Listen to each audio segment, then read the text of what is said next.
And Rachel. Hey guys, welcome back. We're on day 10. I have to say, um, I prayed really deeply last night and I'm feeling a lot better. I am tired, but I think I'm just tired because my daughter, her crib is right next to my bed and she wakes up a lot and I don't really get good quality sleep. So I'm just feeling really tired, I think, from that. But I found myself today having a little hard time, keeping the momentum going of doing the Bible every day. And I'm like, oh my God, I'm going to be doing this for, a year every single day. I'm just like, wow, like that's a lot. But it's really, really important. And it's, taking me down a really good path so far, reading the Bible and praying and, letting God into my life and trying to really believe and really have faith. And, positive changes have already happened. So I'm definitely, I'm trying to do my best to commit and do this every single day. It's only a few chapters each day. And, I just need to remind myself of that. But I'm not going to lie. Today I was a little like, man, I'm tired. I just want to like sleep all day. I much rather would be like watching TV right now and having a snack, but while my daughter is napping and taking advantage. But, this is more important. So, I just need to buckle down and commit.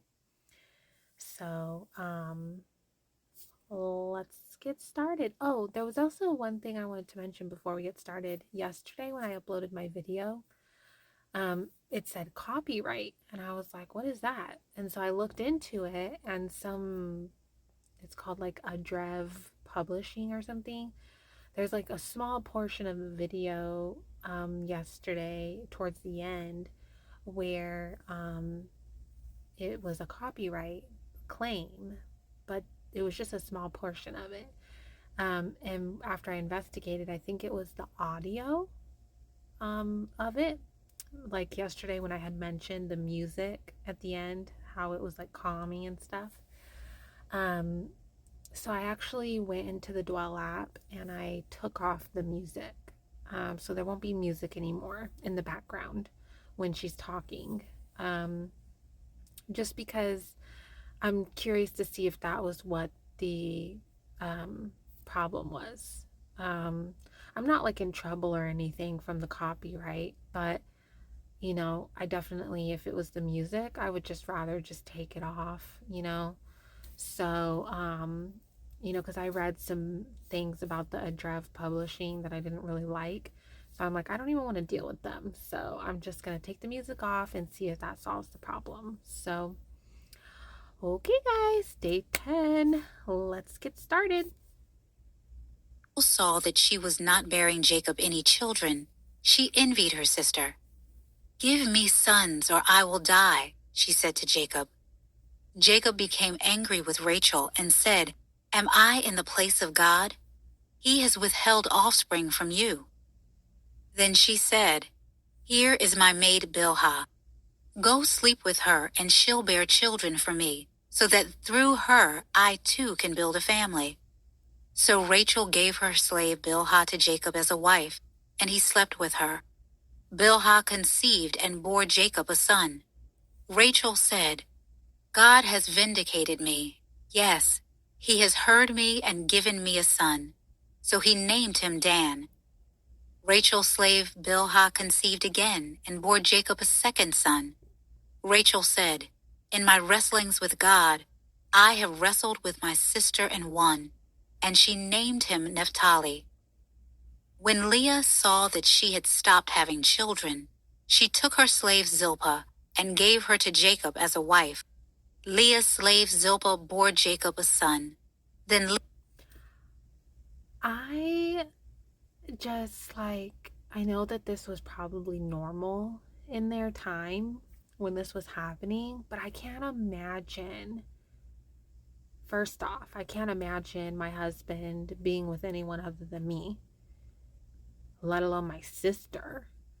I don't have a sister, but if I did. And then two, giving servants to your husband to bear children. Like, and then the servant, like, are the servants taking care of these children, or are Leah and Rachel? Like, it's such a weird time to me, like the things that they do, sharing and giving people to have sex with their husbands, to bear children, and just like, I just, it's tough for me to like wrap my head around that was like normal in their time. Um, because that just is like, yeah, I don't know, guys. Leah said, "What good fortune!" And she named him Gad.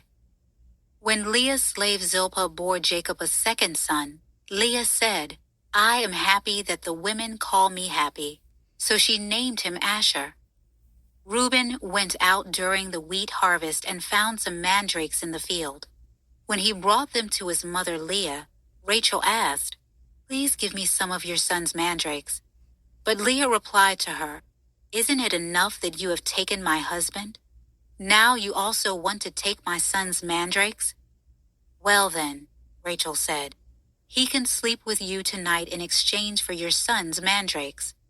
When Jacob came in from the field that evening, Leah went out to meet him and said, "You must come with me, for I have hired you with my son's mandrakes." So Jacob slept with her that night. God listened to Leah, and she conceived and bore Jacob a fifth son. Leah said, "God has rewarded me for giving my slave to my husband," and she named him Issachar. Then Leah conceived again and bore Jacob a sixth. Guys, what in the world? Like, God rewarded her for giving her slave to her husband. Isn't there like a part in the Bible, like the Ten Commandments or something, that say something about adultery, right? I don't know. I mean, I haven't gotten there yet, obviously. This is the first time I'm reading the Bible. I really don't know anything about like the Bible or Christianity. I vaguely know the Ten Commandments, like, but I just like, what in the world? Like, but as I've mentioned before, I'm trying to keep an open mind, and I'm trying to give the whole Bible a chance, because I have been told and I've seen in videos that, there's some things that make more sense as the Bible goes on. So that's what I'm doing, guys. I'm giving it a chance. Son, God has given me a good gift, Leah said. This time, my husband will honor me because I have borne 6 sons for him. And she named him Zebulun. Later, Leah bore a daughter and named her Dinah. Then God remembered Rachel. He listened to her and opened her womb. She conceived and bore a son. And she said, "God has taken away my disgrace." She named him Joseph and said, "May the Lord add another son to me." After Rachel gave birth to Joseph, Jacob said to Laban, "Send me on my way so that I can return to my homeland. Give me my wives and my children that I have worked for, and let me go. You know how hard I have worked for you." But Laban said to him, "If I have found favor with you, stay. I have learned by divination that the Lord has blessed me because of you." Then Laban said, "Name your wages, and I will pay them." So Jacob said to him, "You know how I have served you, and how your herds have fared with me. For you had very little before I came, but now your wealth has increased. The Lord has blessed you because of me. And now, when will I also do something for my own family?" Laban asked, "What should I give you?" And Jacob said, "You don't need to give me anything. If you do this one thing for me, I will continue to shepherd and keep your flock. Let me go through all your sheep today and remove every sheep that is speckled or spotted, every dark-colored sheep among the lambs, and the spotted and speckled among the female goats. Such will be my wages. In the future, when you come to check on my wages, my honesty will testify for me. If I have any female goats that are not speckled or spotted, or any lambs that are not black, they will be considered stolen." "Good," said Laban. "Let it be as you have said." That day, Laban removed the streaked and spotted male goats and all the speckled and spotted female goats, every one that had any white on it, and every dark-colored one among the lambs, and he placed his sons in charge of them. He put a 3-day journey between himself and Jacob. Jacob, meanwhile, was shepherding the rest of Laban's flock. Jacob then took branches of fresh poplar, almond, and plain wood, and peeled the bark, exposing white stripes on the branches. He set the peeled branches in the troughs in front of the sheep, in the water channels where the sheep came to drink. And the sheep bred when they came to drink. The flocks bred in front of the branches and bore streaked, speckled, and spotted young. Jacob separated the lambs and made the flocks face the streaked sheep, and the completely dark sheep in Laban's flocks. Then he set his own stock apart and didn't put them with Laban's sheep. Whenever the stronger of the flock were breeding, Jacob placed the branches in the troughs, in full view of the flocks, and they would breed in front of the branches. As for the weaklings of the flocks, he did not put out the branches. So it turned out that the weak sheep belonged to Laban, and the stronger ones to Jacob. And the man became very rich. He had many flocks, female and male slaves, and camels and donkeys. Now Jacob heard what Laban's sons were saying. "Jacob has taken all that was our father's, and has built this wealth from what belonged to our father." And Jacob saw from Laban's face that his attitude toward him was not the same as before. The Lord said to him, "Go back to the land of your ancestors and to your family, and I will be with you." Jacob had Rachel and Leah called to the field where his flocks were. He said to them, "I can see from your father's face that his attitude toward me is not the same as before. But the God of my father has been with me. You know that with all my strength I have served your father, and that he has cheated me and changed my wages 10 times. But God has not let him harm me. If he said, 'The spotted sheep will be your wages,' then all the sheep were born spotted. If he said, 'The streaked sheep will be your wages,' then all the sheep were born streaked. God has taken away your father's herds and given them to me." When the flocks were breeding, I saw in a dream that the streaked, spotted, and speckled males were mating with the females. In that dream, the angel of God said to me, "Jacob." And I said, "Here I am." And he said, "Look up and see. All the males that are mating with the flocks are streaked, spotted, and speckled, for I have seen all that Laban has been doing to you. I am the God of Bethel, where you poured oil on the stone marker and made a solemn vow to me. Get up, leave this land, and return to your native land." Then Rachel and Leah answered him, "Do we have any portion or inheritance in our father's family? Are we not regarded by him as outsiders? For he has sold us and has certainly spent our purchase price. In fact, all the wealth that God has taken away from our father belongs to us and to our children. So do whatever God has said to you." So Jacob got up and put his children and wives on the camels. He took all the livestock and possessions he had acquired in Paddan Aram, and he drove his herds to go to the land of Canaan, to his father Isaac. When Laban had gone to shear his sheep, Rachel stole her father's household idols. And Jacob deceived Laban the Aramean, not telling him that he was fleeing. He fled with all his possessions, crossed the Euphrates, and headed for the hill country of Gilead.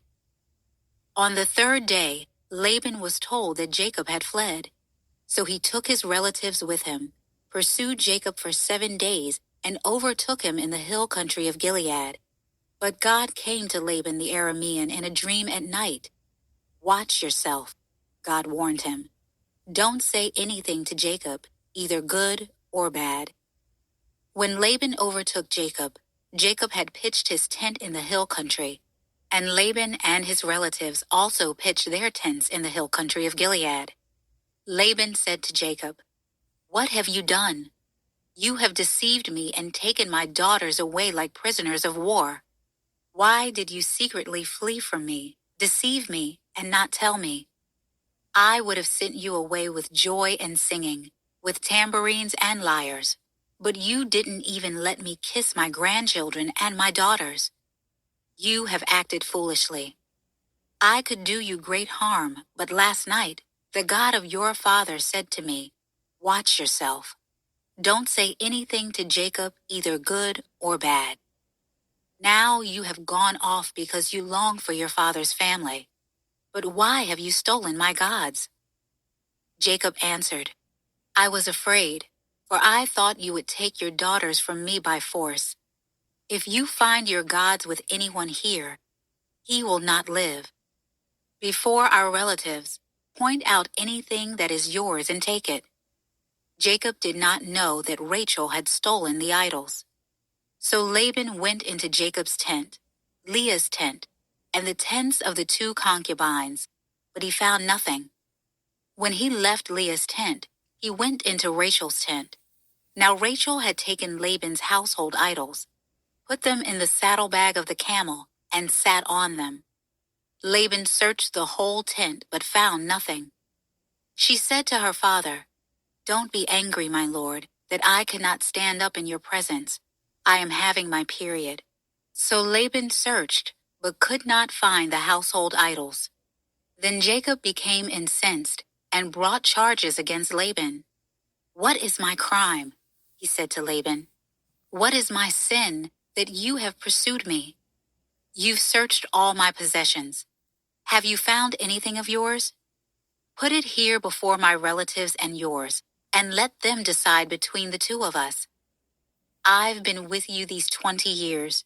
Your ewes and female goats have not miscarried, and I have not eaten the rams from your flock. I did not bring you any of the flock torn by wild beasts. I myself bore the loss. You demanded payment from me for what was stolen by day or by night. There I was. The heat consumed me by day and the frost by night, and sleep fled from my eyes. For 20 years in your household I served you, 14 years for your 2 daughters, and 6 years for your flocks, and you have changed my wages 10 times. If the God of my father, the God of Abraham, the fear of Isaac, had not been with me, certainly now you would have sent me off empty-handed. But God has seen my affliction and my hard work, and he issued his verdict last night." Okay, guys, we're done with today's chapters. I'm feeling a little, I just, it's difficult for me to comprehend that, like, when was it Leah or Rachel said that, like, God blessed them for giving their servant to their husband Jacob. And it's just like, no, like, I mean, that may have been normal in their time, but I just can't. That's a tough one for me to get behind and to understand. But, this is only the beginning of the Bible. We still have lots more to go through. So maybe, you know, more clarification will come along, the way, because, yeah, that's a tough one for me. But I'm really hopeful that things will get better. And, once I have the whole picture, you know, I'm definitely trying to keep an open mind and not make any, you know, impulsive judgments, because it only has been like, what, 2 weeks or so since I've started this journey. And so, I don't want to just be like, okay, I'm done. Like, you know. But it definitely is roller coaster, like some days I feel really, really good and confident. And then like today I'm a little like, just what did I just read? So gonna keep an open mind, guys. Gonna keep going. Not gonna give up. I'm still gonna keep praying. Maybe I'll pray again for, some more like clarification um, from God, like on what's going on right now in the Bible. Um, Maybe He'll help kind of get some of that cleared up for me. So, well, I'm gonna go, guys. I'm really tired and I want to take advantage of my daughter still napping. So, join me tomorrow. Like anyone who wants to join me while reading the Bible, please do. Like, you're welcome. Like, let's do this together. All right, guys. Talk to you tomorrow.